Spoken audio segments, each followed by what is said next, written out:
పాపం ప్రతాప్ మూవీ చూడడం జరిగింది. నాకు జనరల్గా ఇలాంటివి జరిగినప్పుడు నాకు బాధేస్తుంది. ఎందుకంటే ఫస్ట్ టైం డైరెక్టర్స్ చాలా కష్టపడి తీస్తారు సినిమా. కొన్ని సినిమాలకు సరిగ్గా రిలీజ్ ఉండదు. అంతా ఏదో ఒకటి దాటుకుని వచ్చి ఆ సినిమా మనకి నచ్చకపోతే యాజ్ అ వ్యూవర్ అది నాకు చాలా బాధేస్తుంది. పాపం ప్రతాప్ అనే సినిమాతో నాకు అదే జరిగింది. I'm genuinely disappointed. అంటే అంటే ఓకే, ఒక పాయింట్ ఉంది, కానీ ఆ పాయింట్ అదొక హానెస్ట్ స్పేస్ నుంచే చెప్పాలనుకున్నారు. కానీ అది చెప్పిన విధానం ఏదైతే ఉందో అది ఎక్స్ట్రీమ్లీ జువెనైల్గా చాలా డ్రాగ్ చేసి, అంటే ఒక పాయింట్ తర్వాత ఏంటి ఇది చెప్పడానికే ఇంతసేపు తీసుకున్నారనే ఫీలింగ్ కలుగుతుంది కదా. అదేం చెప్పలేమండి. చాలా అది అనాయింగ్గాను ఉంటుంది, కొన్ని చోట్ల కొంచెం ఫ్రస్ట్రేటింగ్గా ఉంటుంది సినిమా. బట్ మొత్తం అయ్యేపాటికి అర్రే అసలు ఎందుకు ఇలా అయింది అనే ఫీలింగే కలుగుతుంది. కోపం అదంతా కాదు, కానీ you genuinely feel let down, జెన్యున్గా బాధేస్తుంది. అంటే స్టోరీ టెల్లింగ్ నేను క్రాఫ్ట్ దాని దాకా కూడా వెళ్ళట్లా. కథ యొక్క పర్పస్ ఉంటుంది కదా. ఇప్పుడు కథ కొంచెం ముందుకు వెళ్ళాలంటే ఏదో ఒక రీజన్ ఉండాలి కదా. లైక్ ఈ సీన్లో ఇది జరిగింది కాబట్టి నెక్స్ట్ సీన్కి వెళ్తున్నాము, లైక్ ఇది కాన్ఫ్లిక్ట్ అని. అంటే ఎప్పుడన్నా కూడా ఒక ఇద్దరు క్యారెక్టర్స్ కూర్చొని మాట్లాడేసుకుంటే సాల్వ్ అయిపోయే ప్రాబ్లమ్స్కి కథ ముందుకెళ్ళడం అనేది నాకు పర్సనల్గా అది ఎప్పుడూ కన్విన్సింగ్గా అనిపించదు. అండ్ పాపం ప్రతాప్ అనే సినిమా కూడా అదే.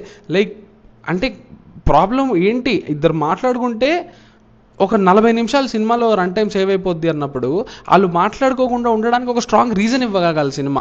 స్క్రీన్ ప్లే ఆ రీజన్ క్రియేట్ చేయాలి. అది చేయలేనప్పుడు జస్ట్ కథని ముందుకి తీసుకెళ్ళడానికి ఏవేవో కంట్రైవ్డ్గా కన్వీనియంట్గా రాసుకున్నారు అంటే సినిమా చూసే ఒక పర్పస్ కనిపించదు. నాకు పాపం ప్రతాప్లో ఎస్పెషల్లీ ఒక పాయింట్ తర్వాత నాకు అదే జరిగింది. ఎందుకు ఈ స్టోరీ ముందుకెళ్తుంది అనే దానికి ఒక గట్టి రీజన్ ఎస్టాబ్లిష్ చెయ్యదు సినిమా. ఓకే, ఆ పాయింట్ చుట్టూనే చాలా చాలా సబ్ప్లాట్స్, చాలా క్యారెక్టర్స్, కొన్ని అన్నెసెసరీ ట్రాక్స్ ఉంటాయి మూవీలో, కొంచెం వల్గర్ ట్రాక్స్ అవి. లైక్ సరే పాయింట్ని కూడా పట్టుకుని వెళ్ళకుండా ఎటెటో వెళ్ళిపోయి ఇట్స్ అ కంప్లీట్ మెస్. ఇందులో కూడా ఏమైనా పాజిటివ్స్ ఏమైనా ఉన్నాయి వాటి గురించి చెప్పుకోవాలి అంటే అజయ్ ఘోష్ గారి క్యారెక్టర్ అండ్ ఆయన ట్రాక్ ఆయన కనిపించినప్పుడల్లా కొంచెం వాచబుల్గా ఉంటుంది. సినిమా మొత్తంలో నాకు ఒక్క సీన్ గట్టిగా బాగా నచ్చిన సీన్ ఏంటంటే అజయ్ ఘోష్ అండ్ పాయల్ రాధాకృష్ణన్ వాళ్ళ father in law and daughter in law వాళ్ళిద్దరూ మాట్లాడుకుంటారు. ఒక డ్రంకెన్ ఆయన తాగేసి వచ్చి మాట్లాడుకున్నప్పుడు ఒక సీన్ ఉంటుంది.